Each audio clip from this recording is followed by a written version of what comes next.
PLTW 1 students, happy Thursday, April 23rd, 2020. Hope everyone's doing good.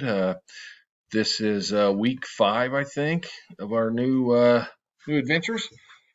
First thing I want to do before we go into this week's lesson is take a peek back. As you can see here, this is a bit problematic. We're not going to go into who has and who hasn't. Everyone knows who they are. But I really want to positively, I'm not upset with anybody, but I really want to positively encourage you guys to please, please at least look at the assignments and get them submitted.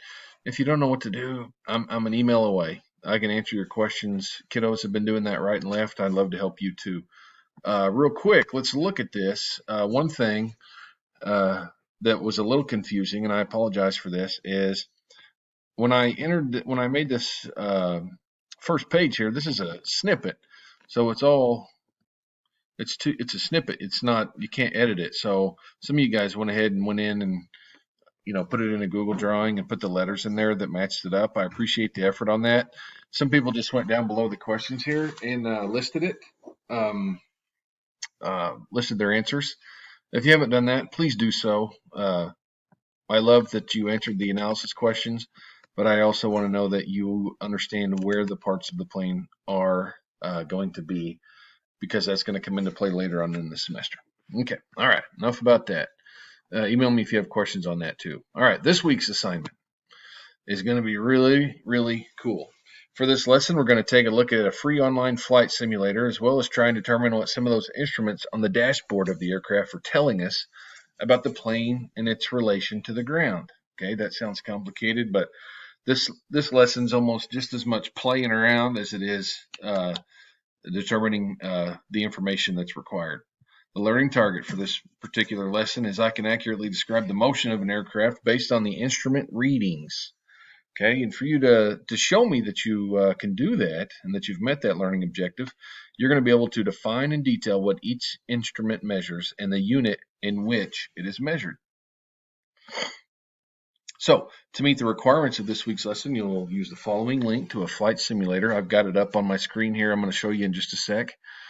And we're going to look at the instrument panel of your aircraft. Yeah, this is the same flight simulator that I'm getting ready to use, just so you know that later when you read it.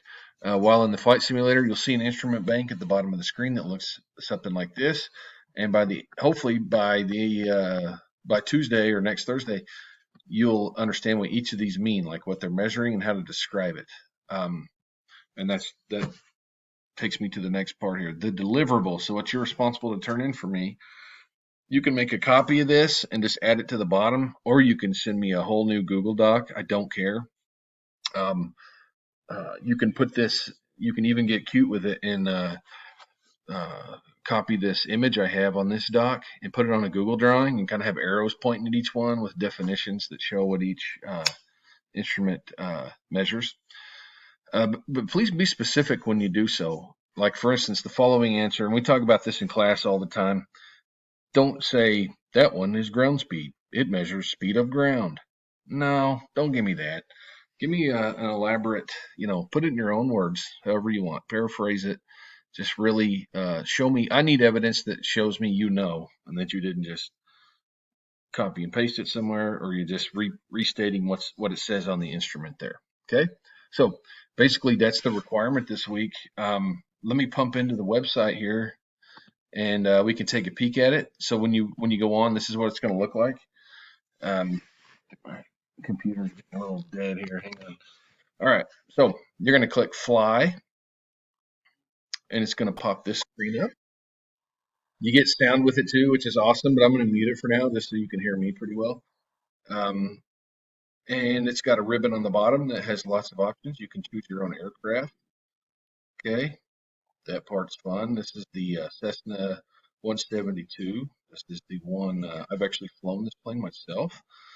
It's a four-seater.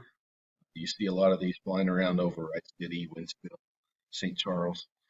Now, as you can see here, this is an open platform game kind of like Minecraft used to be. Anyways, you can pick your aircraft there. You can pick your location. Right now, I'm on an aircraft, I think, getting ready to take off. but you can change it to any one of these. That's the fun part for you. I'm not too worried about that. You can change the camera option to follow cam, which is what we're in. You can change to cockpit cam, which is cool because I think you can see the gauges here, which is, you know, pretty cool considering what the lesson's all about. But actually, you can see them better if you put it here because it gives you a view. Options. This is where the controls come into play. I don't mess with any of these options except for controls. And what I do, you can use the mouse. It's hard to fly the plane with a mouse, but if you use the keyboard and then click configure and scroll way down here, it'll let you change all of these airplane motions to specific keys. So bank left means to roll left. Bank right is to roll right. You're going to drop your right wing if you want to go to the right. Pitch down is nose down. Pitch up is nose up. That's what falls back on yaw, pitch and roll that we've talked about already. Steering left is basically steering left, go left, steer right. Brakes. Now, I know none of you guys are silly enough to try to use your brakes in the air. So obviously we all understand the brakes are being used once we hit the runway. Okay. Increase throttle. That's you're giving it more fuel. That's going to make the propeller spin quicker. Decrease throttle, and then forget about elevator trim, all that stuff. That's for like the big fancy. Now, I don't care what plane you use. All right. The Cessna 172 is my suggestion to use because that's probably the most common. You can have all the fun you want with it, but for the purpose of the assignment, these 5 instruments are the 5 instruments in play that we're talking about.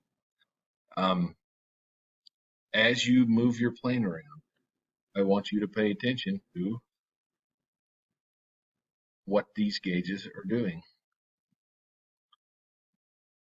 Oh, I don't know what happened there. As you use the controls to fly your plane, I want you to pay attention to how the gauges are moving. What's going on here? Okay, and there we got rid of it. Okay, so have fun with it.